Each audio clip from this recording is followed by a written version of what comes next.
श्री सच्चिदानंद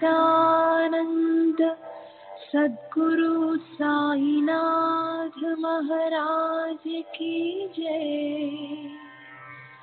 सद्गुरु श्री साईनाथुनि शरद बाबूजी की जय। సాయి వంటి దైవంబు లేడోయి లేడోయి, ప్రజలందరి నోట సాయి నామం పలకాలి, సర్వత్రా సాయి రూపం రంజిల్లాలి, ముజ్జగాలు సాయి మహిమతో ముప్పిరిగొనాలి. సాయి పదరవళులు మన హృదయ కుహరంలోని నిశ్శబ్ద నిశీధిలో ప్రతిధ్వనించాలి. ప్రణవనాద వీచికల్లా సాయి జ్ఞాన సౌరభాలు సర్వత్రా వ్యాపించాలి. ఆ సుజ్ఞాన సౌరభాల ఆస్వాదనలో మన మనసులు మత్తెక్కాలి. సాయి ప్రేమామృత ధారలు అంతటా నిరంతరం వర్షించాలి. ఆ ప్రేమామృత ధారలలో తడుస్తూ, ఆ జ్ఞాన సౌరభాల మత్తులో ఆనందంగా నర్తిస్తూ సాయి వంటి దైవంబు లేడోయి లేడోయి అని అందరూ ఏకకంఠంతో గానం చేయాలి. అదే నా ఆశ, ఆశయం, ఆకాంక్ష. అదొక మధుర స్వప్నం. ఆ స్వప్న సాఫల్యం కోసం శ్రీ సాయినాథుని అనన్య ప్రేమతో, ఆర్ద్రతతో ప్రార్థించటమే మనం చేయగలిగింది, చేయవలసింది. Shri Babuji.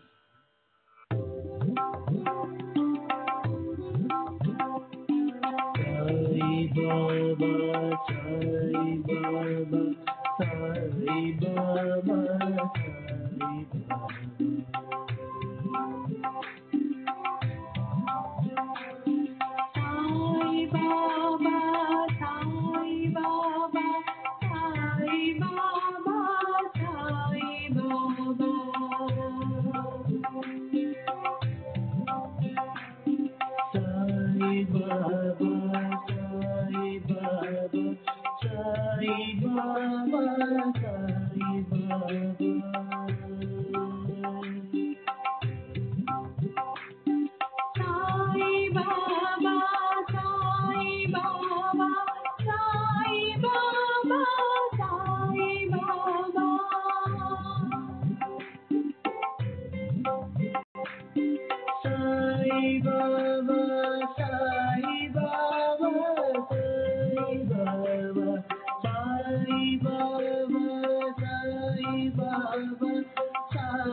Baba, Sai Baba, Sai Baba, Sai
Baba, Sai Baba, Sai Baba, Sai Baba, Sai Baba, Sai Baba, Sai Baba, Sai Baba, Sai Baba, Sai Baba, Sai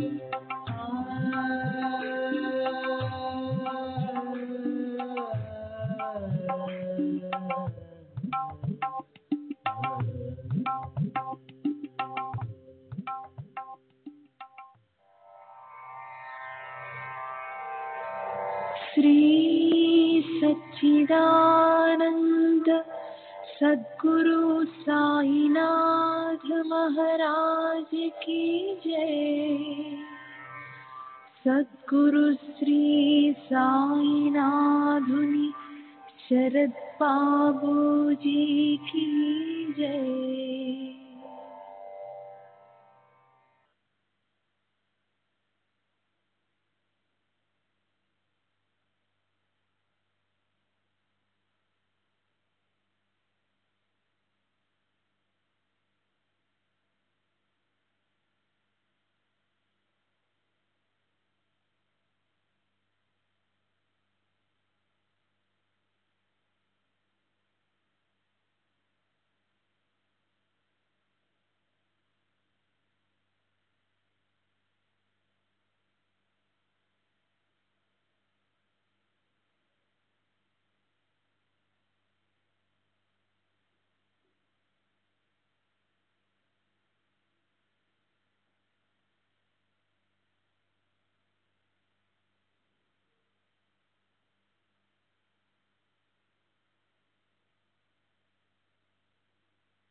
सच्चिदानन्द सद्गुरु साईनाथ महाराज की जय। सद्गुरु श्री साईनाथुनि शरद बाबूजी की जय।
श्री सच्चिदानंद सद्गुरु साईनाथ महाराज की जय।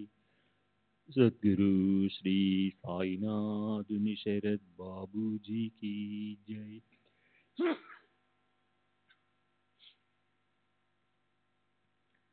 श्री साई भक्त अनुभव संहित दासगढ़ महाराज निन्नటి तरुवाई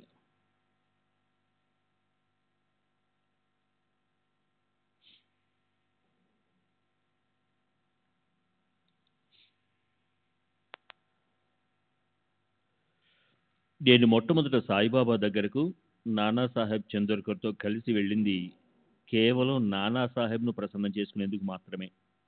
అప్పుడు నాకు సాయిబాబాపై భక్తి గౌరవాలు కానీ ప్రత్యేకంగా వారిని దర్శించాలనే కోరిక కానీ లేదు. ఎలాంటి ప్రాపంచిక ఆధ్యాత్మిక కోరికలను ఆశించి కూడా వెళ్ళలేదు.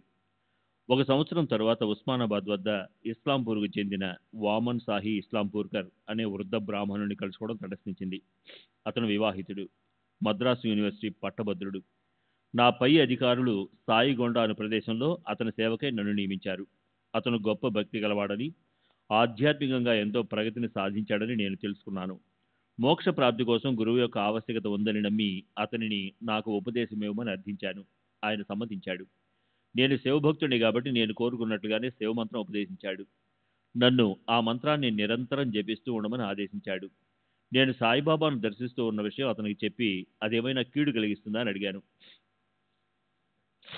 దృఢమైన విశ్వాసం ఉంటే ఎటువంటి మహాత్ములను దర్శించినా ఏ హాని జరగదని ఆయన చెప్పాడు. తరువాత నేను సాయిబాబాను గురించి ఆయన అభిప్రాయం అడిగాను. తాము శ్రీ సాయిబాబాను దర్శించామని, వారి చెంత 3 రోజులు గడిపి వచ్చామని, వారు ఒక గొప్ప సత్పురుషులని, రామభక్తులని చెప్పాడు. వారిని ఇంకా ఎవరూ అర్థం చేసుకోలేకపోతున్నారని, త్వరలో ప్రజలు వారి గురించి తెలుసుకుని వారిని కీర్తిస్తారని అన్నాడు. ఈ విషయం విన్న తర్వాత సాయిబాబాపై నా భక్తి గౌరవాలు పెరిగాయి. వారి పట్ల నమ్మకంతో తరచూ షిరిడి వెళ్లి వారిని దర్శించడం మొదలుపెట్టాను. నాకు మంత్రోపదేశం ఇచ్చిన 2 సంవత్సరాలకు నా గురువు నన్ను బుషావల్ వద్ద కలుసుకోమని ఉత్తరం ద్వారా తెలిపారు. నేను వెళ్లి వారిని కలిశాను. తాము కాశీ వెళ్తున్నట్లు, 6 నెలల తర్వాత వచ్చే జ్యేష్ఠ శుద్ధ ఏకాదశి నాడు అక్కడే సమాధి చెందుతున్నట్లు చెప్పారు. వారి కర్మ క్రతువులు నన్ను జరిపించమని చెప్పడానికి పిలిపించినట్లు కూడా చెప్పారు. ఈ విషయం చెబుతున్నప్పుడు వారి కంట నీరు కారింది. నేనింటికి తిరిగి వెళ్ళాను. క్రతువులకు అయ్యే ఖర్చు నిమిత్తం 500 రూపాయలు గురువుగారు పోస్ట్ ద్వారా ఇంటికి పంపి ఉన్నారు. అందులో వారి వీరునామాకు సంబంధించిన ఉత్తరం కూడా ఉంది. వారు చెప్పిన ఏకాదశి నాడు వారు సమాధి చెందినట్లు కాశీ నుండి నాకు తంతి ద్వారా వర్తమానం అందింది. ప్రతి సంవత్సరం నేను మా గురువు పుణ్యతిథిని జరిపిస్తున్నాను. ఈ విషయాన్ని సాయిబాబాకు చెప్తే వారు ఆమోదించారు. శ్రీ సాయిబాబా, ముస్లిం ఛాందసవాదులు. కొన్ని సమయాలలో బాబా చర్యలు ఇస్లాం సాంప్రదాయానికి విరుద్ధంగా ఉండడం వలన బాబాకు స్థానికులైన ముస్లింలకు మధ్య స్పర్ధలు ఏర్పడేవి. బడే బాబా మరికొంతమంది ముస్లింలు ఒకసారి ఖుత్బా ప్రార్థనలు చేయడానికి షిరిడి వెలుపలకు రమ్మని బాబాను ఆహ్వానించారు. బాబా ముందు పదండి వెళదామన్నారు. కానీ బయలుదేరే సమయానికి వెళ్ళడానికి నిరాకరించారు. మరొకసారి కొందరు ముస్లింలు వచ్చి మసీదులో సామూహిక ప్రార్థనలు చేశారు. కానీ బాబా వారితో కలిసి ప్రార్థన చేయలేదు. ఒక మొహరం పండగప్పుడు కొందరు స్థానిక ముస్లింలు వచ్చి మసీదుకు తాజియాను తీసుకొస్తామని చెప్పారు. వారు తాజియా నిర్మించి మొహరం పండుగ 5వ రోజున మసీదులో ఒకచోట ప్రతిష్ఠించారు. బాబా 2 రోజులు దానిని మసీదులో ఉండనిచ్చారు. 3వ రోజు మసీదులో శవాన్ని ఉంచడం నాకు ఇష్టం లేదంటూ దానిని లాగి దునిపై పెట్టారు. బాబాకు వ్యతిరేకంగా వారేం చేయలేక వెళ్ళిపోయారు. ఒక సాంప్రదాయ మహమ్మదీయుడు పూలను తెచ్చి మసీదులోని నింబారును అలంకరిస్తానని చెప్పి బాబా అనుమతి కోరాడు. బాబా దానిని తీసుకెళ్లి హనుమాన్కు అలంకరించు అన్నారు. తను మహమ్మదీయుడనని, హిందూ దేవతామూర్తిని పూజించలేనని అతను చెప్పాడు. అప్పుడు బాబా అతనిని తీవ్రంగా దూషిస్తూ బూతులు తిట్టారు. హనుమంతుడు అల్లా కన్నా గొప్పవాడు అని అర్థం వచ్చేలా. ఆ మహమ్మదీయుడు పూలను తీసుకెళ్లిపోయాడు. బాబాకు హనుమంతునిపై ఉన్న గౌరవ భావం. చావడిలో అరుగుపై ఒక మూల చిన్న హనుమాన్ విగ్రహం ఉంది. బాబా క్రింద కూర్చుని ఉన్నారు. అప్పుడు వాన నీళ్లు చావడిలోకి రాసాగాయి. ఎవరో భక్తుడు బాబాను అరుగుపై కూర్చోమని సలహా ఇచ్చాడు. బాబా నిరాకరిస్తూ దేవునితో సమానంగా అదే స్థాయిలో మనమెలా కూర్చునగలం అన్నారు. బడే బాబా అంటే ఫకీర్ బాబా ఇస్లాం మతం పుచ్చుకున్న ఒక హిందువును బాబా దగ్గరకు తీసుకొచ్చాడు. బాబా వాడి చెంప చెళ్ళు అనిపించి నీ అబ్బను మార్చుకున్నావు అన్నారు. బాబా ఒక్కొక్కసారి హిందూ దేవతల పట్ల కూడా విమర్శనాపూర్వకంగా మాట్లాడేవారు. భక్తులు ఎప్పుడైనా పండరపురం వెళ్ళడానికి అనుమతి కోరినప్పుడు వెళ్ళు అని అంటూనే ఒక తిట్టు తిట్టేవారు. కానీ ఆరతి సమయంలో జ్ఞానదేవ్, తుకారాం పేర్లు వచ్చిన వెంటనే బాబా సావధానంగా కూర్చుని గౌరవపూర్వకంగా చేతులు జోడించేవారు. బాబాకు అద్వైత సిద్ధాంతం పట్ల ఉన్న అభిప్రాయాన్ని అర్థం చేసుకోవడం చాలా కష్టం. వారు స్పష్టంగా ఏదీ చెప్పేవారు కాదు. నేనే భగవంతుడిని అని ఒకసారి, భగవంతుడు అందరిలో ఉన్నాడు అని మరొకసారి పలికేవారు. కానీ బాబా మూర్తిభవించిన అద్వైతవాది అని చెప్పవచ్చు. బాబా ఎప్పుడూ నిశ్చల స్థితిలో ఉండేవారు. వారి చుట్టూ ఏం జరిగినా పట్టించుకునేవారు కాదు. 32 మంది బాలికల బృందం ఒకటి ప్రతిదినం మసీదుకు వచ్చి వారి ముందు నాట్యం చేసేవారు. బాబా వారి వైపు కన్నెత్తి కూడా చూసేవారు కాదు. వారిని ఏ ఐహిక బంధాలు అంటేవి కావు. వారు ఎప్పుడూ సచ్చిదానంద స్థితిలో ఉండేవారు. ఒకసారి ఒక భక్తుడు బ్రహ్మము అంటే భగవంతుడు అంటే బ్రహ్మము ఎలా ఉంటాడో అని అడిగాడు. బాబా అతనికి ఏమీ జవాబు చెప్పలేదు. కానీ ఒక వ్యక్తిని బాగ్చంద్ మార్వాడి దగ్గరికి వెళ్ళి 100 రూపాయలు తెమ్మన్నారు. బాగ్చంద్ డబ్బు ఇవ్వలేదు. కానీ బాబాకు తన నమస్కారాలు అందజేయమని చెప్పి పంపాడు. బాబా తిరిగి మరొకరి దగ్గర పంపారు. అతను కూడా లేదని జవాబు పంపాడు. తర్వాత బాబా నానాసాహెబ్ చందోర్కర్ని పిలిపించి అతనిని 100 రూపాయలు అడిగారు. అతను ఒక చీటీ రాసి బాగ్చంద్కు పంపాడు. బాగ్చంద్ వెంటనే 100 రూపాయలు పంపాడు. బాబా ఈ ప్రపంచంలో అంతా ఇలాగే జరుగుతుంది అని వ్యాఖ్యానించారు. బాబాను ప్రశ్నించిన వాడికి ఇదేమీ అర్థం కాలేదు. అతను నా దగ్గరకు వచ్చి బాబా తను అడిగిన ప్రశ్నకు జవాబు ఎందుకు చెప్పలేదని అడిగాడు. నేను అతనికి బాబా దక్షిణ అడగడం, దానికి లభించిన స్పందనే అతని ప్రశ్నకు సమాధానమని వివరించాను. ఇతరులు అడిగితే బాగ్చంద్ మార్వాడి డబ్బు ఇవ్వలేదు. నాన్న అడిగిన వెంటనే డబ్బు పంపించాడు. అదేవిధంగా ఊరకే బ్రహ్మాన్ని చూడదలిచిన వ్యక్తికి అది లభించదు. ఆ అర్హత గలవాడికే లభిస్తుంది. అంటే బ్రహ్మాన్ని అభిలషించే ముందు అర్హత సంపాదించు అనేది దీని సారాంశం.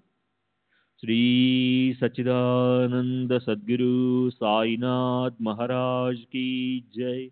సద్గురు శ్రీ సాయినాథ్ శరద్ బాబూజీ కీ జై.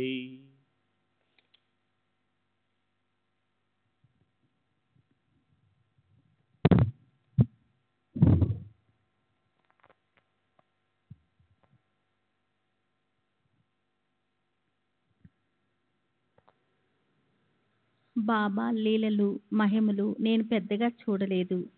1898 ప్రాంతంలో వారు కొయ్య పలకపై నేల నుండి 7-8 అడుగుల ఎత్తులో నిద్రించే లీలను నేను చూశాను. నిత్యం లేకుండానే వారు ఆ పలకపైకి ఎలా ఎక్కేవారు, మళ్ళీ ఎలా దిగేవారు అనేది ఒక అద్భుతంగా ఉండేది. బాబా దానిపైకి ఎక్కేటప్పుడు కానీ దిగేటప్పుడు కానీ ఎవరూ చూడటం జరగలేదు. ఆ పలకను వేలాడదీసిన దారాలు పుటుక్కున తెగిపోయేలా ఉండేవి. దానికి తోడు దీపాలు వెలిగించి దాని మీద ఊరికే అలా పెట్టబడి ఉండేవి. పలక ఏమాత్రం కదిలినా ఆ దీపాలు క్రింద పడిపోతాయి. ఒకసారి వారు ఆ పలకపై పడుకుని ఉంటే నేను చూడటానికి వెళ్ళాను. వారు ఆగ్రహించి నన్ను అక్కడి నుండి తరిమివేశారు. బాబా నాణ్యాలను రుద్దేటప్పుడు మంత్రాన్ని ఏదైనా ఉచ్చరించేవారా? బాబా అప్పుడప్పుడు మధ్యాహ్నం 1-2 గంటల మధ్య మసీదులో పర్దా వెనుక ఒంటరిగా కూర్చొని వింతగా ఏదో చేస్తుండేవారు. గుడ్డతో కట్టిన ఒక మూటను విప్పి అందులోంచి 10-15 పాత నాణ్యాలను బయటికి తీసేవారు. వాటిలో అర్ధన, అణ, బేడ, పావల, అర్ధ రూపాయి, రూపాయి మొదలైన నాణ్యాలు ఉండేవి. ఒక్కో నాణ్యాన్ని తమ చేతిలో తీసుకొని వేళ్లతో వాటిని మృదువుగా రుద్దేవారు. అప్పుడు మంత్రం ఏదైనా పఠిస్తుండేవారా లేదో తెలియదు, కానీ ఇది నానాది, ఇది బాపూది, ఇది కాకాది అంటుండేవారు. ఈ నాణ్యాలన్నీ బాగా అరిగిపోయి నున్నగా ఉండేవి. ఎవరైనా వస్తున్నట్లు గమనిస్తే వెంటనే వాటిని మూటలో కట్టి దాచేసేవారు. బాబా వేల కొద్ది ప్రవచనాలు చేశారు. వాటిలో కొన్ని చెప్తాను. ఒకసారి బాబా నేను పుణతాంబాలో ఉన్నప్పుడు 2 వర్గాల మధ్య గొడవ జరిగింది. వాళ్ళెందుకు పోట్లాడుకుంటున్నారో అని నేను ఆశ్చర్యపోయాను. వారి వద్ద ఒక కుండ నిండా నాణ్యాలున్నాయి. ఈ సంపద గురించే వారు గొడవ పడుతున్నారు. నేను చడి చప్పుడు చేయకుండా ఆ నాణ్యాల కుండను తీసుకెళ్లాను. వాళ్ళు సంపద మాయమవడం చూసి దుఃఖించసాగారు. నాలో నేను ఇలా అనుకున్నాను, నేనెవరు? ఈ సంపద ఏమిటి? ఎవరిది ఈ సంపద? ఈ సంపద కోసం పోట్లాటలు గొడవలు దేనికి? ఈ కుండ నాది, నేను ఈ కుండకు చెందిన వాణ్ణి అన్నారు. మరోసారి నేను పుట్టినప్పుడు నా తల్లి తనకు కుమారుడు కలిగినందుకు ఎంతో సంబరపడింది. ఆమె ప్రవర్తన చూసి నేను ఆశ్చర్యపోయాను. ఆమె నన్ను కన్నదెప్పుడు? నేను అసలు పుట్టానా? అంతకుముందు మాత్రం నేను లేనా? ఎందుకు ఆమె ఇలా సంతోషిస్తుంది అని అన్నారు. ఒకసారి షిరిడీలో ఒక భక్తుడు సీరా అంటే తీపి పదార్థం తయారు చేశారు. అప్పుడు బాబా నాతో, నీకు అతను సీరా ఇచ్చాడా అని అడిగారు.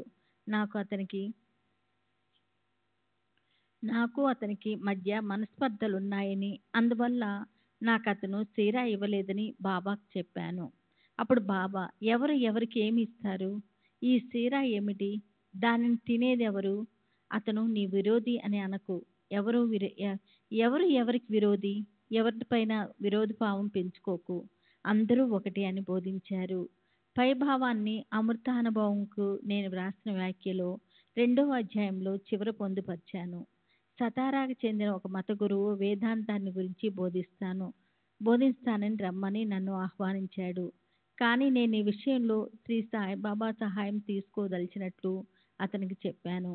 అతను వెటాకారంగా నవ్వి, ముస్లిం ఫకీరైన సాయిబాబాకు ఏమీ తెలియదని, వారు వేదాంతాన్ని ఏమాత్రం బోధించలేరు అని అన్నాడు. నాకు సాయిబాబాపై ఉన్న నమ్మకం సడలేదు. నేను బాబా దగ్గరికి వెళ్ళి సుపరిచిత వేదాంత గ్రంథమైన అమృతానుభవకు వ్యాఖ్య వ్రాయాలనుకుంటున్నానని చెప్పాను. వారు నా తలపై తమ హస్తాన్నుంచి ఆశీర్వదించి అనుమతి ఇచ్చారు. నేను వ్యాఖ్య వ్రాయటం మొదలుపెట్టాను. అప్పుడప్పుడు బాబా పలికిన ప్రవచనాల నుండి క్రొత్త సాదృశ్యాలతో ఉపమానాలతో ఉదహరిస్తూ వ్యాఖ్య విజయవంతంగా వ్రాయగలిగాను. ఇవి కాక ఎన్నో కీర్తనలను, స్తోత్రాలను, శ్లోకాలను వ్రాయగలిగాను. భక్తి సారామృతంలోని 63 అధ్యాయంలో 333 పేజీలో మనాచీ శ్లోకంతో పాటు నా రచనలు వివరాలు కూడా పేర్కొనబడి ఉన్నాయి. సాయిబాబా అప్పుడప్పుడు ముసల్మాన్ని గీతాలను పాడుతూ ఉండేవారు. ఆ గీతాల భావం ఏమిటో నాకు అర్థమయ్యేది కాదు. మే 1936 దత్తాత్రేయ దామోదర్ రస్నే ఉరఫ్ నానాసాహెబ్ రస్నే, దౌలత్ షా, వయస్సు 40 సంవత్సరాలు, తండ్రి దామోదర్, అన్న చావల్రామ్ రస్నే, రవివార్పేట, పూనా. మా నాన్న ఎంతో కాలం నుండి శ్రీ సాయిబాబా భక్తులు. నానాసాహెబ్ చందోర్కర్ బాబా వద్దకు వెళ్ళిన సమయంలోనే వీరు కూడా షిరిడి వెళ్ళి బాబాను దర్శించారు. అప్పటికి మా నాన్నకు సంతానం లేదు. సంతానాన్ని ఆశించి బాబాను దర్శించారు. 1895 సంవత్సరం ప్రాంతంలో ఒక భక్తుడు బాబాకు బుట్టెడు గోవా మామిడి పండ్లను కానుకగా పంపాడు. బాబా వాటిలో 6 పండ్లు విడిగా ఉంచి మిగతావి అందరికీ పంచారు. విడిగా ఉంచిన 6 పండ్లు కూడా పంచమని భక్తులు అడిగారు. అవి దామ్యా కోసం ఉంచామని బాబా చెప్పారు. బాబా మా నాన్నను దామ్యా అని పిలిచేవారు. భక్తులు దామ్యా ఇక్కడ లేడు కదా అన్నారు. అతను ఇప్పుడే కోపురగాంలో దిగాడు, కాసేపటికి ఇక్కడికి వస్తాడు అని బాబా అన్నారు. బాబా చెప్పినట్లుగానే మా నాన్న కాసేపటికి మసీద్ చేరి పూలమాల, చాదరు మొదలగునవి బాబాకు సమర్పించాడు. అప్పుడు బాబా మా నాన్నతో, దామ్యా, ఈ పండ్లను తీసుకో, వీటిని తిని చావు అన్నారు. ఆ మాటలు విని మా నాన్న భయపడిపోయాడు.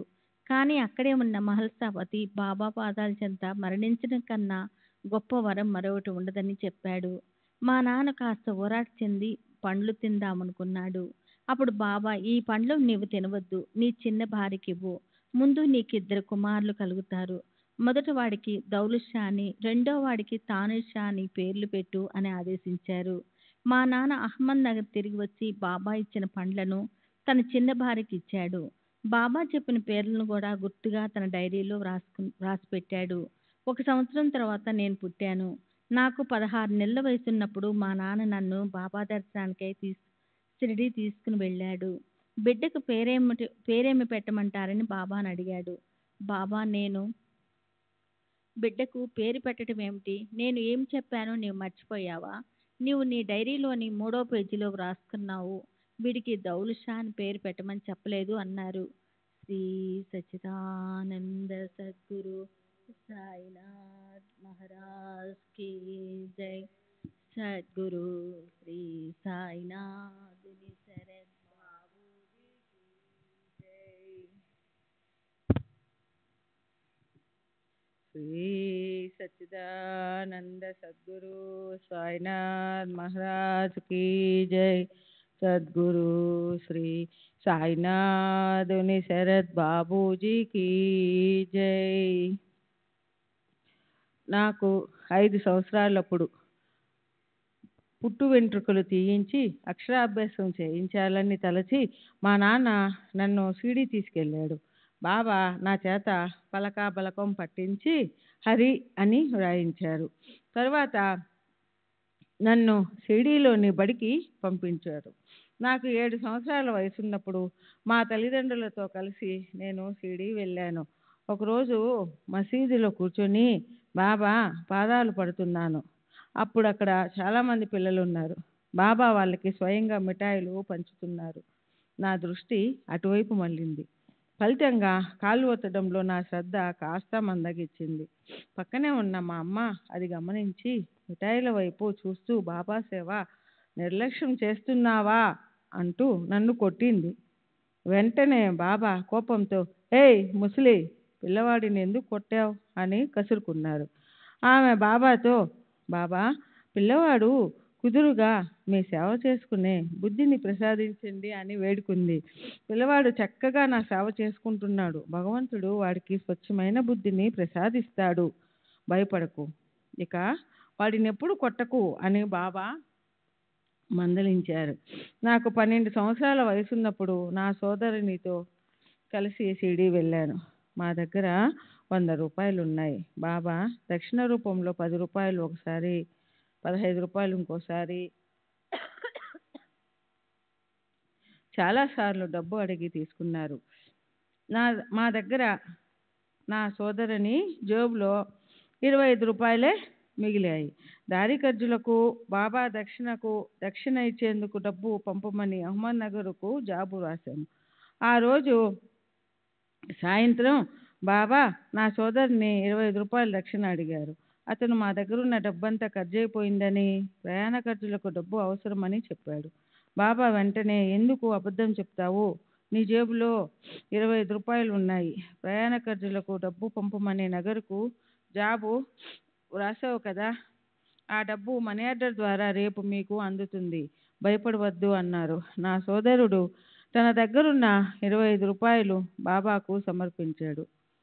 బాబా తరచుగా ఎవరు నాకు 1 సమర్పిస్తారో వారికి నేను 2 ఇస్తాను, 2 ఇచ్చిన వారికి 5 ఇస్తాను, 5 ఇచ్చిన వారికి 10 ఇస్తాను అని చెప్తూ ఉండేవారు. మనం భగవంతునికి భక్తితో సమర్పించిన మొత్తానికి ఎన్నో రెట్లు అధికంగా మనకు వారు ప్రసాదిస్తారన్న సామాన్య అర్థంతో పాటు ఏదో నిగూఢ అర్థం కూడా దాగి ఉంది. నాకు వివాహం చేయడానికి నిశ్చయించినప్పుడు నాకు 4 సంబంధాలు వచ్చాయి. మా నాన్న బాబాను సంప్రదించకుండా, వారి అనుమతి లేకుండా ఏ పని చేయరు. అందువల్ల ఆ 4 అమ్మాయిల జాతకాలు తీసుకుని షిరిడీ వెళ్ళి బాబా ముందుంచాను.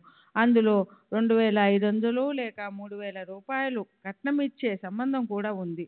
కానీ బాబా ఆ 4 పేరింటి అమ్మాయి జాతకం ఎంపిక చేసి మా నాన్న చేతిలో పెట్టారు. ఆ అమ్మాయితోనే నా వివాహం జరిగింది. పండరీపురంలో జరుపు నిశ్చయించిన నా వివాహానికి మా నాన్న బాబాను ఆహ్వానించాడు.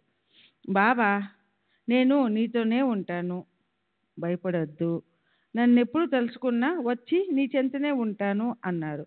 అయినా మా నాన్న బాబాను నా పెండ్లికి రమ్మని ఒత్తిడి చేశాడు. అప్పుడు బాబా, భగవంతుని అనుమతి లేనిదే నేనే పని చేయను, నా తరపున శ్యామను పంపుతాను అన్నారు.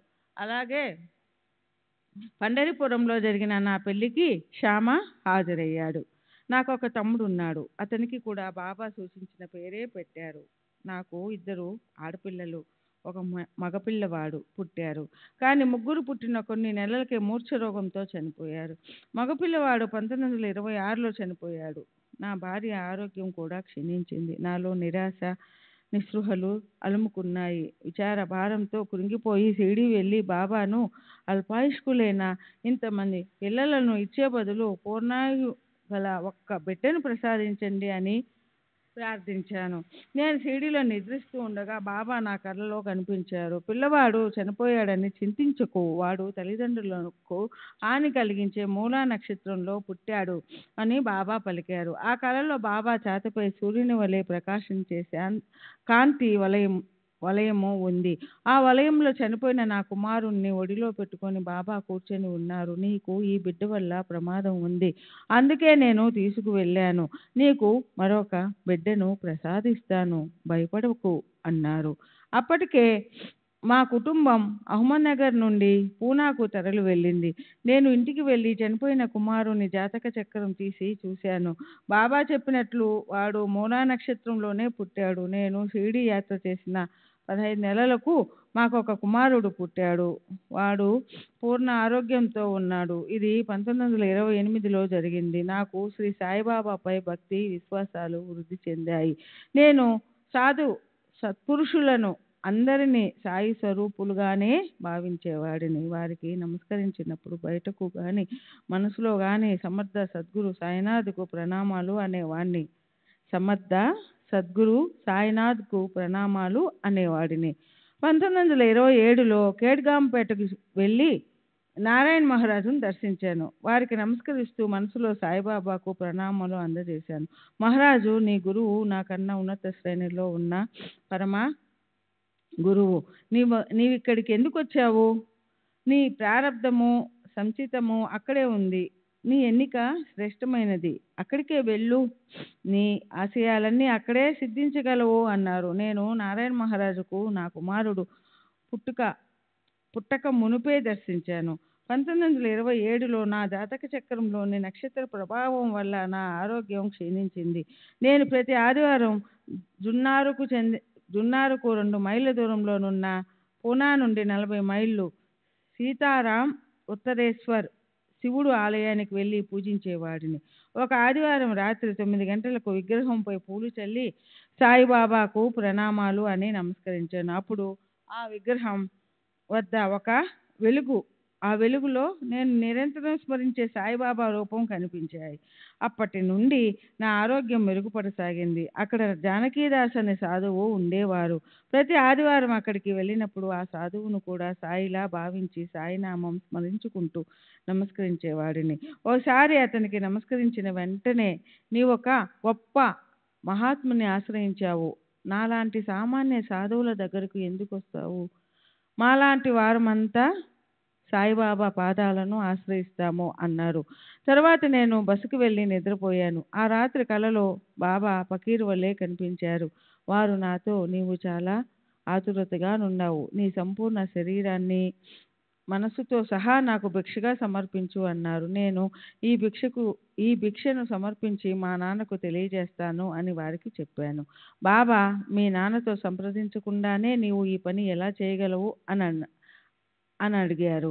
నేను, అవును చేస్తాను, నా శరీరానికి యజమానివి నీవే, నా శరీరానికి యజమానిని నేనే, ఇది నా సొంతం. అంతేగాక మా నాన్నగారికి నేనొక్కడినే కాదు, ఇంకా 3 ఉన్నారు, ఇంకా కుమారులు ఉన్నారు. మీరే వారికి కుమారులను ప్రసాదించారు. మీరిచ్చిన దానిని తిరిగి మీకు ఇవ్వడానికి మా నాన్న అభ్యంతరం చెప్పరు అన్నాను.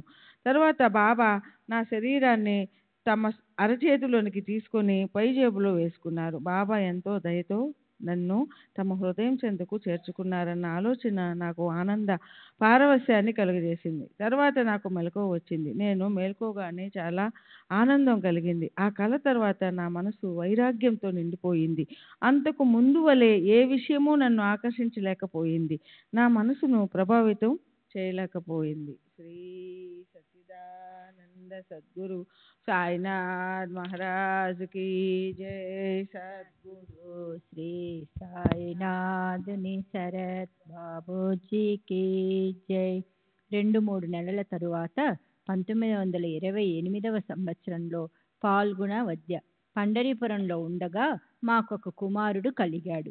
15 నెలల తరువాత మా నాన్నతో కలిసి షిరిడీ వెళ్ళినప్పుడు మా నాన్న నాకు మరొక కుమారుణ్ణి ప్రసాదించమని బాబాను ప్రార్థించాడు. బాబా కృప వలన 1931లో మరొక బిడ్డ కలిగాడు. వాడికి సాయిదాస్ అని పేరు పెట్టాము. వాడు పుట్టిన 2వ రోజే వాడికి తీవ్రమైన జ్వరం వచ్చింది. బాబా ఊది తీర్థము ఇచ్చాము. బాబా ఉపయోగించిన శేష వస్త్రాన్ని తాయెత్తులో పెట్టి వాడికి కట్టాము. వెంటనే జ్వరం తగ్గి ఆరోగ్యవంతుడయ్యాడు. పిల్లవాడికి సంవత్సరం నిండిన తరువాత వాడిని తీసుకుని షిరిడీ వెళ్ళాము. బాబాకు అభిషేకం చేయించాము. సమాధి మీద కప్పేందుకు వస్త్రాన్ని సమర్పించాము. బ్రాహ్మణులకు అన్న సంతర్పణ చేశాము. 1931లో గాజుల వ్యాపార నిర్వహణను నాకు అప్పగించారు. నేను ఆ వ్యాపారానికి బాబా పేరు పెట్టాలని పట్టుబట్టి శ్రీ సమర్థ సాయినాథ్ అండ్ కంపెనీ అని పేరు పెట్టాను. ఆ పేరు పెట్టడం బాబా అనుమతితోనే జరిగింది. అంటే బాబా పటం ముందు చీటీలు వేసి ఎంపిక చేయడం. ఈ వ్యాపారాన్ని నిజాయితీగాను మనసాక్షి సమ్మతంగాను నడపసాగాను. బాబాను స్మరించి నేను ఎవరికైనా ఊది తీర్థము ఇస్తే వాళ్ళ రోగాలు నయమయ్యేవి. నేను తీర్థయాత్రలకు వెళ్ళినప్పుడు 1/9/1932వ తేదీన ముత్రా అను ప్రదేశంలో నాకు కలరా సోకింది. నేను మరణించడం ఖాయమనిపించింది. మా నాన్న నా చివరి కోరిక ఏమిటని అడిగాడు. నన్ను షిరిడీ తీసుకువెళ్ళమని, నేను మరణిస్తే నా దైవమైన సాయిబాబా చెంత నా దేహాన్ని దహనం చేయమని కోరాను. బాబా ఫోటోను నా తల దగ్గర పెట్టి సాంబ్రాణి కడ్డీలు వెలిగించారు. బాబా ఊది తీర్థము నా నోట్లో పోస్తూనే ఉన్నారు. నేను కొన ఊపిరితో కొట్టుమిట్టాడుతున్నాను. అర్ధరాత్రి మా వదిన సుభద్రాబాయికి పూనకం వచ్చింది. మీరా దాతర్ అనగా గుజరాత్లో సిద్పూర్ సమీపంలోని ఉణవకు చెందిన అను ముస్లిం సాధువు ఆమెను పూని మాట్లాడసాగాడు. మీరు సాయిని ప్రార్థిస్తున్నారు. వారు నా మామ. వారు వయోభారంతో నడవలేకున్నారు. కనుక వారు పంపగా నేను వచ్చాను. వారి కృపాశిస్సులు మీకు లభిస్తాయి. వారిని మీరు రేపు దర్శించుకుంటారు. ఒక కప్పు కాఫీ తయారు చేసి రోగికి ఇవ్వండి. భయపడవద్దు అని పలికాడు. కాఫీ తయారు చేసి దానిలో బాబా ఊది వేసి నా చేత త్రాహించారు. ఆ తరువాత జ్వరం తగ్గి విరేచనాలు ఆగిపోయాయి. మరుసటి రోజు నేను అంత త్వరగా కోలుకోవడం చూసి డాక్టరు ఆశ్చర్యపోయాడు. నిన్న ఇతడు మృత్యువుకు అతి సమీపంలో ఉన్నాడు. ఒక్క రోజులో ఇతనిలో ఇంత మార్పు ఎలా వచ్చింది అని ప్రశ్నించాడు. శ్రీ సాయిబాబా వైద్యులకే వైద్యుడని, వారి పవిత్ర ఊదియే నన్ను కాపాడిందని నేను జవాబు చెప్పాను. దామోదర్ సావల్రాం రాస్నే ఉరఫ్ అన్నా రాస్నే, తండ్రి సావల్రాం రాస్నే, కాసార్, అహ్మద్ నగర్, ప్రస్తుత నివాసం పూనా.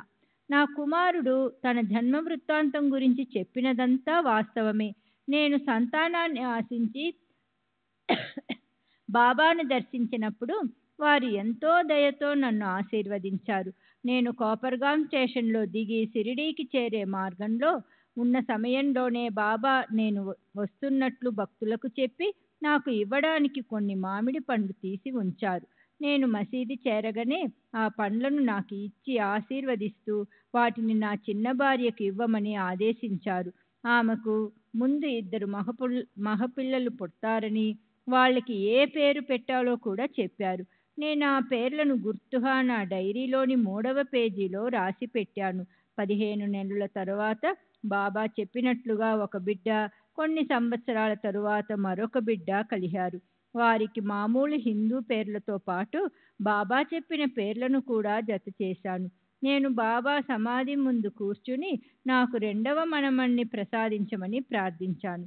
వారు వెంటనే నా కోరిక తీర్చారు. నేను ఎల్లప్పుడూ బాబా సలహా తీసుకున్న తర్వాతే ఏ పనైనా చేసేవాడిని. అందువల్ల ఎప్పుడూ మంచి ఫలితాలే దక్కేవి. ఒకసారి నాకు సంబంధించిన కేసు ఒకటి హైకోర్టుకు అప్పీలు చేయబడింది. ఆ కేసు నిమిత్తం బొంబాయికి వెళ్ళమని మా లాయర్ నాకు జాబు రాశాడు.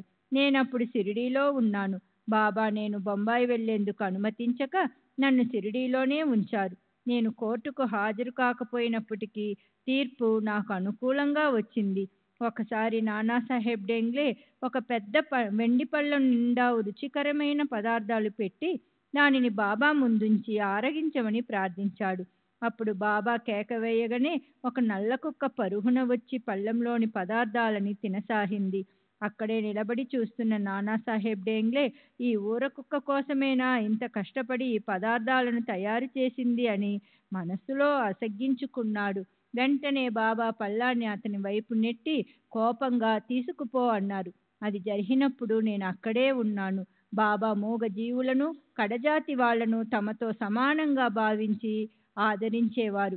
ఒక్కసారి నేను షిరిడీలో విందు ఒకటి ఏర్పాటు చేసి బాబా స్వయంగా రారని తెలుసు కాబట్టి వారి బదులు బాలా పాటిల్ని విందుకు పంపమని అభ్యర్థించాను. నేను బాబా వద్దకు వెళ్ళిన తొలి రోజుల్లో నెవాసాకు చెందిన బాలా పాటిల్ మసీదులో చిమ్మడం వంటి పనులతో పాటు బాబాకు పలు రకాల సేవలు చేస్తుండేవాడు. అతను కడుజాతివాడు. అతనిని దుత్ అని అసగ్గించుకుంటూ అవమానించుకుంటే పంపుతానని బాబా చెప్పారు. నేను అలాగేనని వారికి హామీ ఇచ్చి బాలాపాటిల్ ఇంటికి తీసుకువెళ్ళాను. భోజనం తయారవగానే బాబాకు ప్రత్యేకించి ఒక పళ్ళెము పెట్టి వండిన వంటకాలన్నీ అందులో వడ్డించి బాబా రండి అని ఆహ్వానించాను. వెంటనే ఒక నల్లని కుక్క లోనికి ప్రవేశించి పళ్ళెములోని పదార్థాలన్నింటినీ తిని వెళ్ళిపోయింది. అది తిన్నంత వరకు నేను గౌరవ భావంతో వేచి ఉండి తరువాత బాలాపాటిల్ను నాతో పాటు కూర్చోబెట్టుకుని అతిథులందరితో కలిసి భోంచేశాను. నా మనసు ఎప్పుడూ బాబా ధ్యాసలోనే ఉంటుంది. తరచుగా వారి దర్శనం నాకు ఇక్కడే లభించేది. బాబా అప్పుడప్పుడు కఠినంగా తిట్టేవారు, కొట్టేవారు కూడా. అక్కల్కోట మహారాజు వంటి మహాత్ముల తిట్లు దెబ్బలు శుభాల్నే కలుగజేస్తాయని నాకు తెలుసు. అందువల్ల బాబా తిట్లను దెబ్బలను నేను అవమానకరంగా భావించేవాడిని కాదు. వారితో గల అనుబంధాన్ని నేను ఎన్నడూ వదులుకోలేదు. శ్రీ సచిదానంద సద్గురు సాయినాథ్ మహారాజ్ కీ జై. సద్గురు శ్రీ సాయినాథ్ నిసరత్ బాబూజీ కీ జై.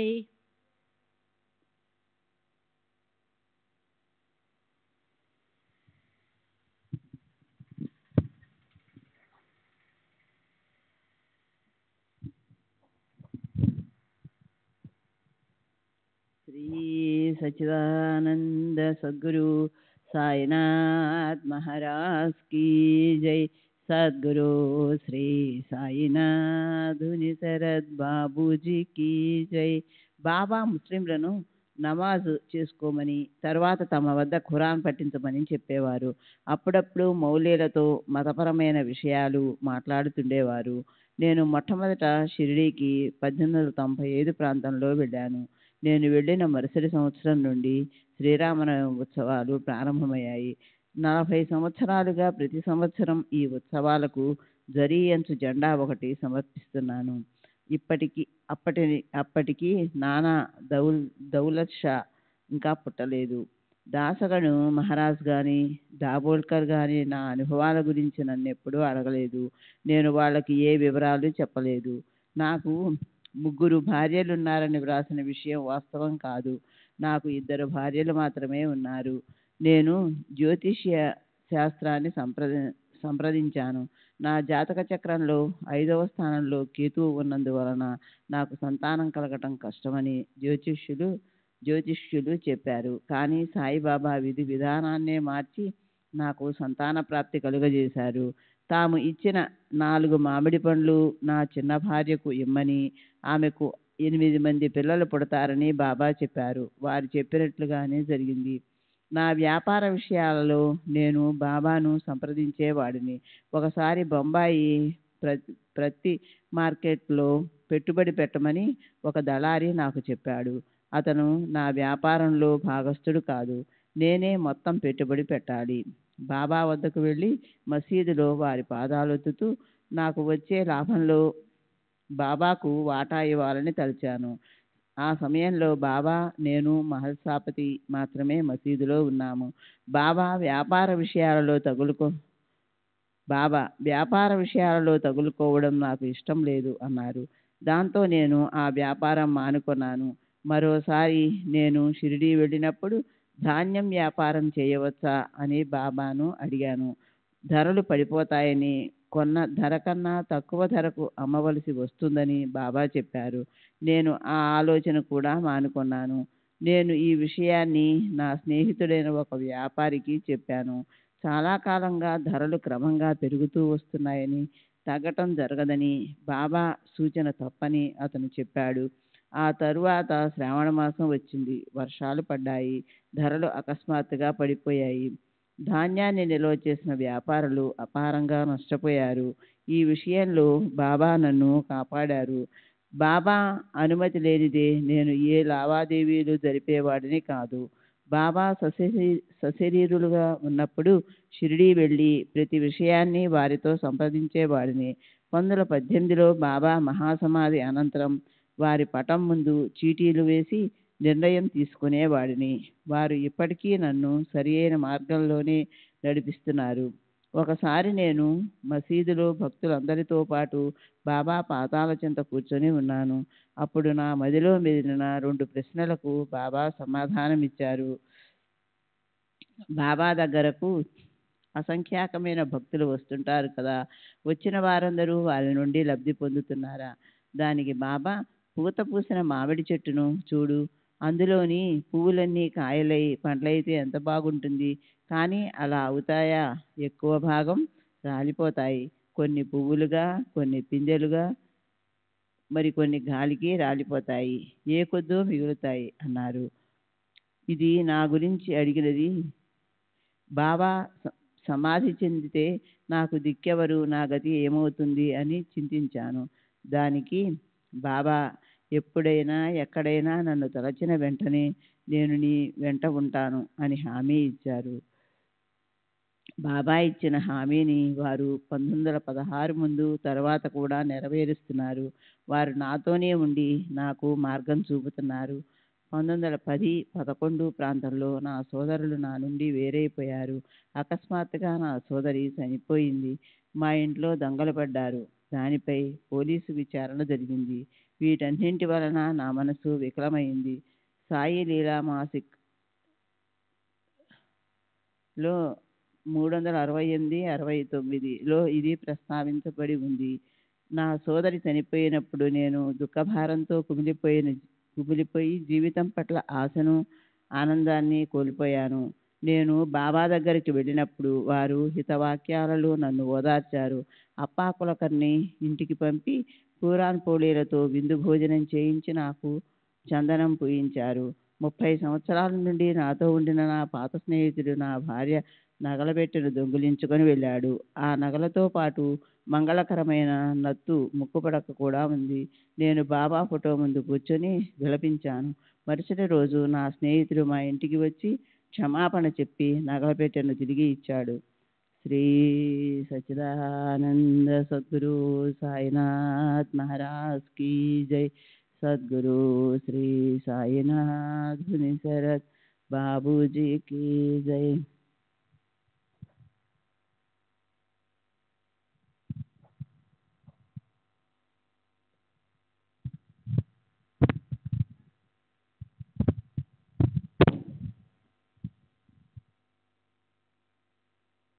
శ్రీ సచ్చిదానంద సద్గురు సాయినాథ్ మహారాజ్ కీ జై. సద్గురు శ్రీ సాయినాథుని శరత్ బాబూజీ కీ జై. డిసెంబర్ 8వ తేదీ 1936, మార్చి 10వ తేదీ 1938. అబ్దుల్, తండ్రి సుల్తాన్. వయసు సుమారు 65 సంవత్సరాలు. ముస్లిమాన్. ఖాందేశ్లోని నాందేడు ప్రస్తుత నివాసం షిరిడి. నేను తపతీ నదీ తీరంలో నన్ను నాందేడు నుండి 45 సంవత్సరాల క్రితం అంటే 1889లో షిరిడి వచ్చాను. మొదట నేను నాందేడుకు చెందిన అమీరుద్దీన్ ఫకీర్ ఆశ్రమంలో ఉన్నాను. ఆ ఫకీరుకు సాయిబాబా కలలో కనబడి 2 మామిడి పండ్లను ప్రసాదించి వాటిని నా చేతికి ఇచ్చి నన్ను షిరిడీకి పంపమని ఆదేశించారు. అమీరుద్దీన్ ఫకీరు తన కల విషయం చెప్పి మామిడి పండ్లను ఇచ్చి నన్ను షిరిడీలోని శ్రీ సాయిబాబా దగ్గరకు వెళ్ళమన్నారు. నేను ఇక్కడికి నా 20వ సంవత్సరంలో వచ్చాను. అప్పటికి నానాసాహెబ్ చాందోర్కర్ కూడా బాబా వద్దకు రాలేదు. బాబా నన్ను చూడగానే నా కాకి వచ్చింది అంటూ ఆహ్వానించారు. బాబా నన్ను తమ సేవకు పూర్తిగా అంకితమవ్వమని ఆదేశించారు. మొదటి నుండి నేను 5 అఖండ దీపాలలో లేండి, మసీదు, చావడి మొదలగు నూనె పొయ్యడం, వెలిగించడం మొదలైన పనులు చేసేవాడిని. బాబా నాకు కానీ మరెవ్వరికీ కానీ భోజనం పెట్టేవారు కాదు. ఏదో విధంగా భిక్ష చేసి భోజనం సంపాదించుకునేవాడిని. నేను ప్రస్తుతపు గుర్రపు శాలలో 5 సంవత్సరాలు నివసించాను. నేనెప్పుడూ బాబా సేవ చేస్తూ వారి చెంతనే గడిపేవాడిని. నేను రోజుకి 3 సార్లు స్నానం చేసేవాడిని. మసీదులో వారి చెంత ఖురాన్ పఠించేవాడిని. ఒక్కొక్కసారి బాబా ఖురాన్ తెరిచి ఆ పేజీలో ఉన్న భాగాలను చదవమనేవారు. అప్పుడప్పుడు వారు ఖురాన్లోనున్న వాక్యాలను చెప్పేవారు. బాబా నోటి నుండి వెలువడిన ప్రతి మాట పవిత్రమైనదే. వారి మాటలను మరాఠీ, మోడీ లిపిలో పుస్తకాలలో రాసేవాడిని. బాబా నోటి నుండి వెలువడిన మాటలు నన్నేగాక అందరినీ సరి అయిన మార్గంలో నడిపిస్తాయని నా నమ్మకం.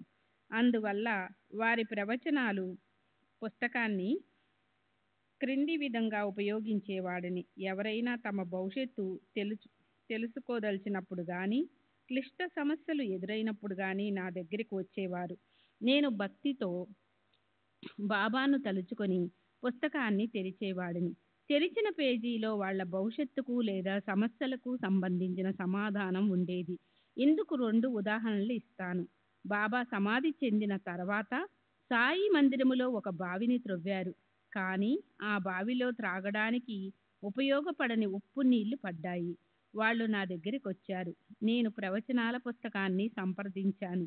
మరికొంత లోతు త్రవ్వితే మంచినీళ్లు పడతాయని అందులో ఉంది. నేను వెళ్ళి మరి 2 అడుగులు త్రవ్వాను. మంచినీళ్లు పడ్డాయి. రెండవది బారిస్టర్ గాడ్గిల్కు సంబంధించిన విషయం. అతని కుమారుడు ఇంగ్లాండ్ వెళ్ళి ఉన్నాడు. అతను తిరిగి ఇండియా వస్తాడా లేక అక్కడే స్థిరపడతాడా అని అడిగాడు. నేను అతను తిరిగి వస్తాడని చెప్పాను. అలాగే అతని కుమారుడు తిరిగి వచ్చాడు. నేను ఈ ప్రవచనాల పుస్తకాన్ని ఖురాన్ అంత పవిత్రంగా భావించేవాడిని. నేను ఈ పుస్తకాన్ని పఠిస్తూ జపమాల త్రిప్పుతూ బాహ్య ప్రపంచం మరిచి అందులో పూర్తిగా పోయేవాడిని. నేను ఒక స్త్రీ ముఖం చూసి ఆమెకి వివాహం అవుతుందా, సంతానం కలుగుతుందా లేదా అనే విషయాలు చెప్పగలిగేవాడిని. నేను అలా చాలాసార్లు చెప్పాను. నేను చెప్పినవన్నీ నిజాలయ్యాయి. ఇదంతా బాబా కృప వలనే సంభవమైనది. నా దగ్గరకు వచ్చే వాళ్ళని నేను ఆశీర్వదించేవాడిని. పైన చెప్పినట్లు నేను ఈ పుస్తకాలను పారాయణ గ్రంథంగానే కాక భవిష్య దర్శినిగా కూడా ఉపయోగించేవాడిని. లేండీలో స్తూపంలా కట్టబడిన దానిపై నందాదీపం లేక అఖండ దీపం ఉండేది. సాధారణంగా బాబా ఆ స్తూపం వెనక కూర్చునేవారు. అక్కడ నుండి వారికి ఆ దీపం కనిపించేది కాదు. బాబా ఆ దీపం వైపు దృష్టి సారించినట్లు కూడా నేను చూసి ఎరగను. నేను బాబాకు లేండి ఇతరుల చోట్ల సేవ చేసేవాడిని. లేండిలో కుండల నిండా నీరు తెచ్చి పెట్టేవాడిని. బాబా 2 కుండల దగ్గర కూర్చొని నీటిని అన్ని దిక్కులకు చల్లేవారు. బాబా అలా ఎందుకు చేసేవారో, నీరు చల్లేటప్పుడు వారేదైనా మంత్రం ఉచ్చరించేవారో లేదో నేను చెప్పలేను. ఆ సమయంలో నేను తప్ప మరెవ్వరూ అక్కడ ఉండేవారు కాదు. బాబా చెంత నేను తప్ప ఇతర మహమ్మదీయులెవ్వరూ ఖురాన్ గాని ఇతర పవిత్ర గ్రంథములను గాని పారాయణము చేసినట్లు నేను ఎరగను. అప్పుడప్పుడు బాబా పవిత్రమైన పదాలు ఉచ్చరిస్తూ ఉండేవారు. వీటన్నిటినీ బాబా అనుమతితో పుస్తకములో రాసేవాడిని. ఈ పుస్తకాన్ని మీరు కానీ ఇతర భక్తులు కానీ చదవవచ్చును. దీనిలో లిపి దేవనాగరిలో కానీ మోడీలో కానీ ఉంటుంది. తర్వాత అబ్దుల్ ఈ పుస్తకాన్ని బివి నరసింహస్వామి చేతికిచ్చాడు. వారు పుస్తకాన్ని తెరిచి చూశారు. అది మరాఠీలో రాయబడి ఉంది. అందులో బాబా నోటి నుండి వెలువడిన మాటలు ఉన్నాయి. మారుతి సూత్రాలున్నాయి. దేవుని యొక్క అవతారాలు ఉన్నాయి. హిందూ దశావతారాలలో మహమ్మద్ మరికొందరిని సాంప్రదాయబద్ధంగా జోడించి వరుసగా రాయబడి ఉన్నాయి. దానికి తగ్గట్లే బాబా వారిని అనుసరించే అబ్దుల్ 2 హిందూ అవతారాల పట్ల మారుతి పట్ల భక్తి ప్రవర్తనతో ఉండేవారు, ప్రార్థించేవారు. శ్రీ సచ్చిదానంద సద్గురు సాయినాథ్ మహారాజ్ కీ జై. సద్గురు శ్రీ సాయినాథుని శరద్ బాబూజీ కీ జై. శ్రీ సచిదానంద సద్గురు సాయినాథ్ మహారాజ్ కీ జై. సద్గురు శ్రీ సాయినాథుని శరత్ బాబూజీకి జై. మార్చి 10, 1938న షిరిడీలో చెప్పిన విషయాలు. మహమ్మదీయులెవరూ బాబాకు ఖురాన్, షరీఫ్ వంటి పవిత్ర గ్రంథాలను చదివి వినిపించటం కానీ వాటిలోని విషయాలు వివరించమని అడగడం కానీ జరగలేదు. ఎంతోమంది ఫకీర్లు, ముస్లిం సాధువులు బాబా దగ్గరికి వచ్చేవారు. బాబా వారితో ఏ విషయాలు మాట్లాడేవారో నాకు తెలియదు. నేను ఎక్కువ సమయం బాబా సేవలోనూ, వీధులను చిమ్మి శుభ్రపరచడంలోనూ, రాత్రంతా బాబా సన్నిధిలో ఖురాన్ చదవటం వంటి పనులలో నిమగ్నమై ఉండేవాడిని. రాత్రి సమయాలలో నిద్రపోకుండా ఖురాన్ చదువుతూ ఉండమని బాబా చెప్పేవారు. పవిత్రమైన ఖురాన్ చదువుతూ తూగకూడదని, నిద్రలోకి జారకూడదని కూడా బాబా చెప్పేవారు. స్వల్పంగా తిను, ఒక్క పదార్థంతో తృప్తిపడు, రుచులకు పోవద్దు, అతిగా నిద్రపోవద్దు అని బాబా చెప్పేవారు. ఇంకా బాబా నేను చదివిన దానిపై ధ్యాస ఉంచమనేవారు. వారు నాతో నేను ఎవరిని అని విచారించమని చెప్పారు. నేను వారి సలహా పాటించి కొద్దిగా తిని రాత్రిలు నిద్రపోకుండా ఖురాన్లోని శ్లోకాలను మననం చేసుకుంటూ ఉండేవాడిని. ఇలా చేసేటప్పుడు నేను మోకరిల్లే భంగిమలో ఉండేవాడిని. ఒక రాత్రి నేను బాగా అలసిపోయి ఉన్నందువల్ల దోసిలిలో ముఖం పెట్టుకుని నిద్రలోకి జారుకోబోతున్నాను. అప్పుడు బాబా చంద్రుణ్ణి చూడటానికి ప్రయత్నిస్తున్నావా అన్నారు. ఆ రాత్రి నేను నిద్రమత్తులో బాబా మీద ఒరిగిపోయాను. బాబా నా పాదాలపై నెమ్మదిగా తట్టడంతో మేల్కొన్నాను.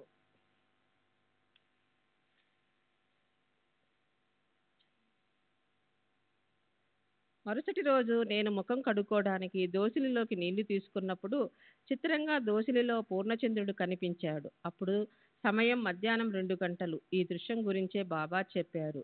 నేను లెండిని అందులో బాబా వెలిగించిన అఖండ దీపాన్ని సంరక్షిస్తూ ఉండేవాడిని. ఆ రోజులలో ఆ దీపం నేలలో 2 అడుగుల లోతుగా తవ్వబడిన గుంటలో ఉండేది. దీపం ఆరిపోకుండా దానిపై పందిరి ఉండేది. పందిరిపై రేకులు చుట్టూ 20 తెరలు కట్టబడి ఒక గుడారంలా కనిపించేది. నేను ఆ గుడారంలో ఉంటూ దీపాన్ని సంరక్షిస్తూ ఉండేవాడిని. తర్వాత ఆ స్థలానికి కొంచెం దూరంలో ఇటుకలు సున్నంతో దిమ్మెనొకదాన్ని నిర్మించారు. ఆ దిమ్మె మీద చుట్టూ మూసి ఉన్న ఆ అరలోనికి దీపాన్ని మార్చారు. బాబా లెండికి వచ్చి దీపానికి దగ్గరగా కూర్చునేవారు. నేను 2 బకెట్లతో నీరు తెచ్చి వారి దగ్గర పెట్టేవాడిని. వారు ఆ నీటిని దీపం చుట్టూ చల్లేవారు. తర్వాత అన్ని దిక్కుల వైపు కొన్ని గజాలు నడిచి వెళ్ళి అక్కడ నిలబడి ఆ దిక్కు వైపు తదేకంగా చూస్తుండేవారు. శ్రీ సచ్చిదానంద సద్గురు సాయినాథ్ మహారాజ్ కీ జై. సద్గురు శ్రీ సాయినాథుని శరత్ బాబూజీ కీ జై.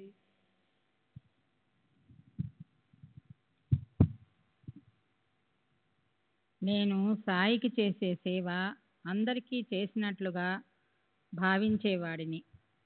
షిరిడీ పొలిమేరలలో ఉన్న కాలువలో బాబా బట్టలు ఉతికి తెచ్చేవాడిని. మసీదు, చావడి, వాటి పరిసరాలు శుభ్రంగా చిమ్మేవాడిని. దీపాలు తుడిచి నూనె పోసి పెట్టేవాడిని. బావి నుండి నీరుతోటి తెచ్చేవాడిని. బాబా తిరిగే వీధులన్నీ చిమ్మడమే కాక మలాన్ని కూడా ఎత్తి పారేసేవాడిని.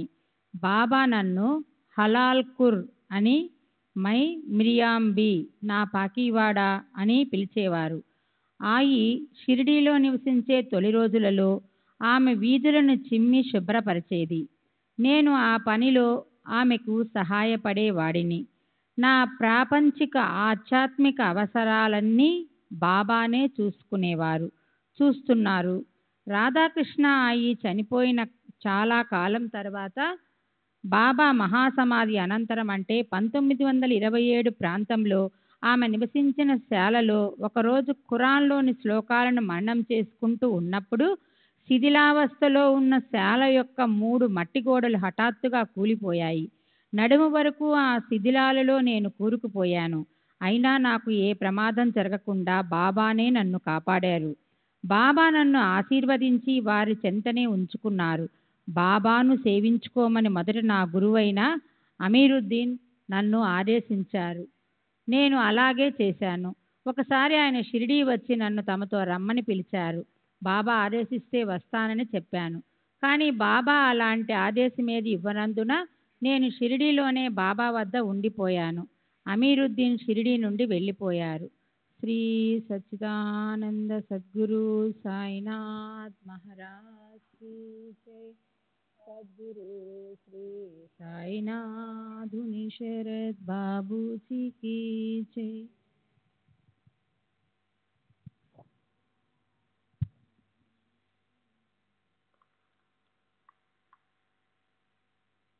శ్రీ సచ్చిదానంద సద్గురు సాయినాథ్ మహారాజ్ కీ జై. సద్గురు శ్రీ సాయినాథుని శరత్ బాబూజీ కీ జై. బాబా నన్ను ఆశీర్వదించే తీరు విచిత్రంగా ఉండేది. ఒక్కొక్కసారి వారి ఆశీర్వాదము తిట్లు, దెబ్బల రూపాలలో ఉండేది. చాలాసార్లు నన్ను జోగును కొట్టేవారు. నాతో तेरे का दरिया को पर उतार दिया, तेरा मट्टी सोना बना दिया, क्या बड़े माड़ी బందియా అనేవారు. బాబా ఉదయాన్నే చావుడిలో కూర్చొని పై విధంగా నన్ను ఆశీర్వదించి మసీదుకు బయలుదేరేవారు. వారు తరచుగా అవతారాల గురించి చెబుతుండేవారు. వారు చెప్పినవన్నీ ఈ పుస్తకంలో వ్రాయడం జరిగింది. అబ్దుల్ ఒక పాత పుస్తకాన్ని తీసి చూపించాడు. అందులో కొన్ని భాగాలు దేవనగరిలో, కొన్ని మోడీలో, మరికొన్ని ఉర్దూలో ఉన్నాయి. ఇవి ఎవరు వ్రాసారో చెప్పేందుకు అతను ఇష్టపడలేదు. తోటి భక్తుల అభిప్రాయం ప్రకారం ఇవన్నీ వ్రాయడానికి కావలసిన పరిజ్ఞానము అబ్దుల్కు లేదని తెలిసింది. కానీ ఈ రచయిత బివి నరసింహస్వామి ప్రార్థన మేరకు పుస్తకంలో వ్రాసి ఉన్న ప్రవచనాల అబ్దుల్ చదివి వినిపించాడు. బాబా అవతారాల గురించి చెప్పినది క్రింది విధంగా వ్రాయబడి ఉంది. బాబా మొదటి చెప్పింది ఓంకార్, ఓంకార్ సే బావాకర్, బావాకర్ సే అద్, అద్ సే అలేక్, అలేక్ से निरंजन, निरंजन से निराकर, निराकर से नील, नील से अनिल, अनिल से सुन्ने। श्री सच्चिदानंद सद्गुरु साईनाथ महाराज की जय। सद्गुरु साईनाथुनि शरत बाबूजी की जय।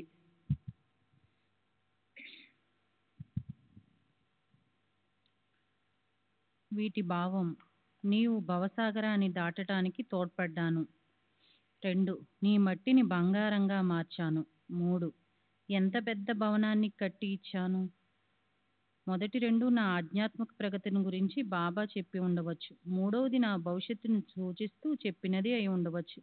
బాబా సమాధి చెందిన తర్వాత నేను సమాధి పూజ నిర్వహిస్తూ 8-9 సంవత్సరాలు బూటీవాడ గదిలోనే నివసించేవాడిని.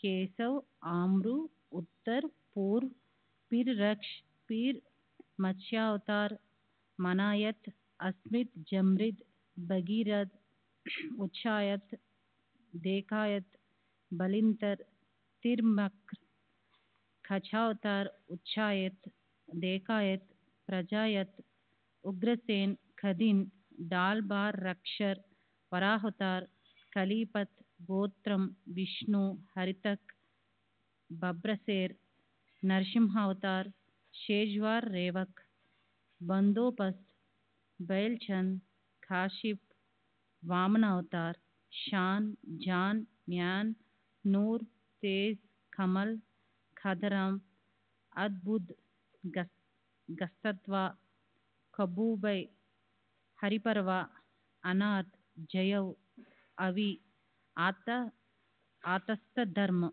मंदाता, विसरण, जमदग्नि, परशुराम अवतार, राजाजी जाति, खवादिक, राजा दशरथ, रामचंद्राजी अवतार, अंकुश, आज्ञपुरुष, हिरपाल, बजाल, पितृ, ईदुरथ, सूरसेन, वासुदेव, श्री कृष्णाजी अवतार, प्रतिमदन, अनुरुदस,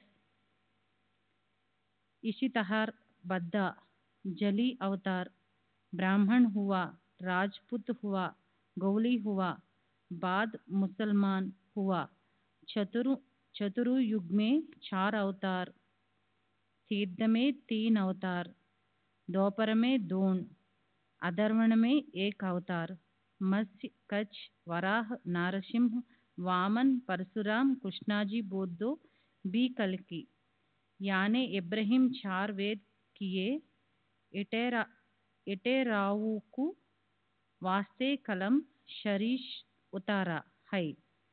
खुदा की कुदरत खुद ही जाने, हर वेद में हजारों अवतार निकाले, मगर हरे जमाने की इबादत जुदा जुदा है।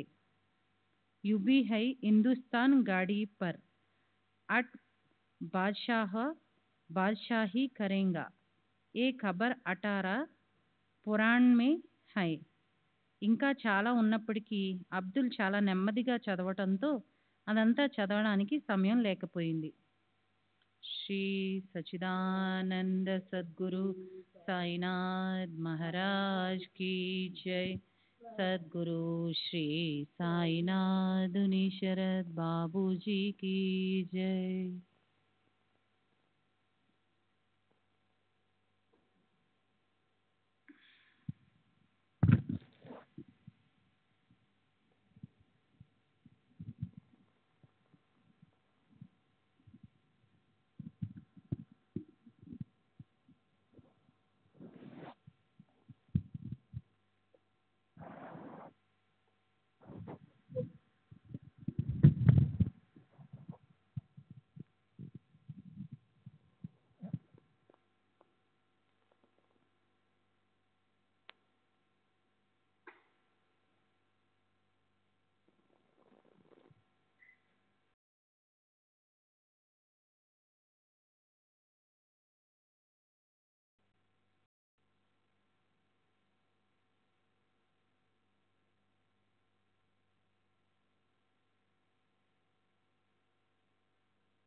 सच्चिदानंद सद्गुरु साईनाथ महाराज की जय। सद्गुरु श्री साईनाथ शरद बाबू जी की जय। साई रहम नजर करना, बच्चों का पालन करना। साई रहम नजर करना, बच्चों का पालन करना। जाना तुमने जगत पसारा, सब ही झूठ जमाना। जाना तुमने जगत पसारा, सब ही झूठ जमाना। साई रहम नजर करना, बच्चों का पालन करना। साई रहम नजर करना, बच्चों का पालन करना। मैं अंधा हूँ बंदा आपका, मुझसे पथ दिखलाना।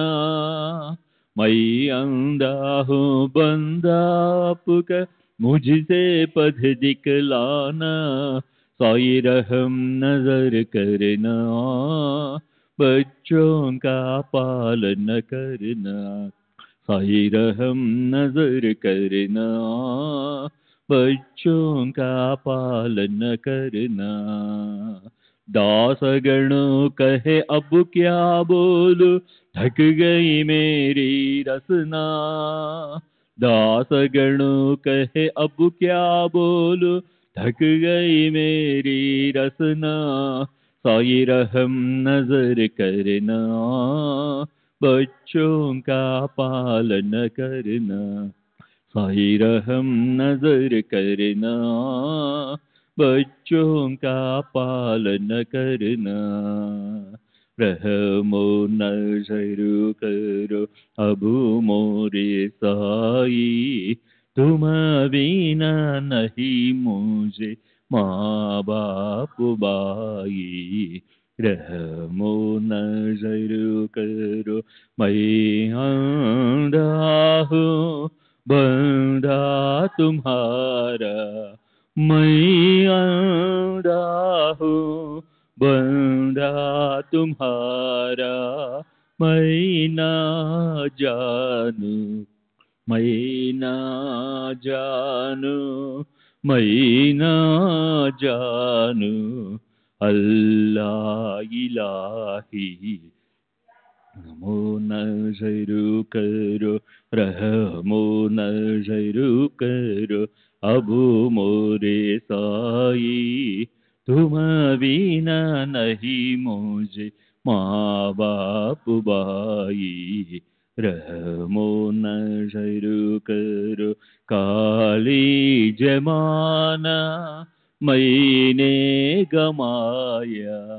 काली जमाना मैंने गमाया। साथी आखिर का, साथी आखिर का, साथी आखिर का तुम बिना कोई। रहमो नजर करो रहमो नजर करो अब मोरे साई। तुम बिना नहीं मुझे माँ बाप बाई। रहमो नजर करो अपने मस्जिद का झाड़ू गणो है। अपने मस्जिद का झाड़ू गणो है। मालिक हमारे, मालिक हमारे, मालिक हमारे तुम बाबा साई। रहमो नजर करो रहमो नजर करो अब मोरे साई।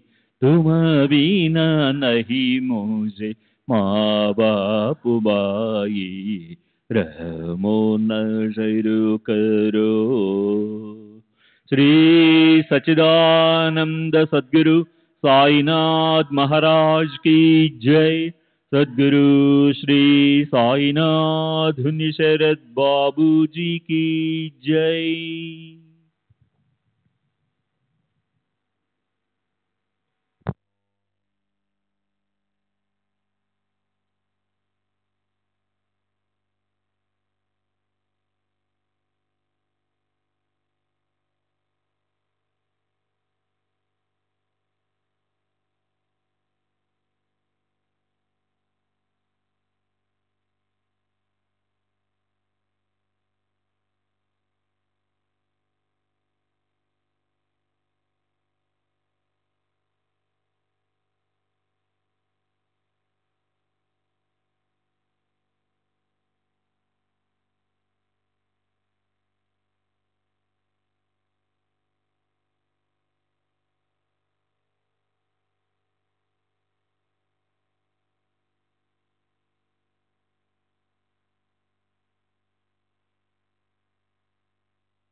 श्री सच्चिदानंद सद्गुरु साईनाथ महाराज की जय। सद्गुरु श्री साईनाथुनि शरद बाबू जी की जय।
Sai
Sai Baba,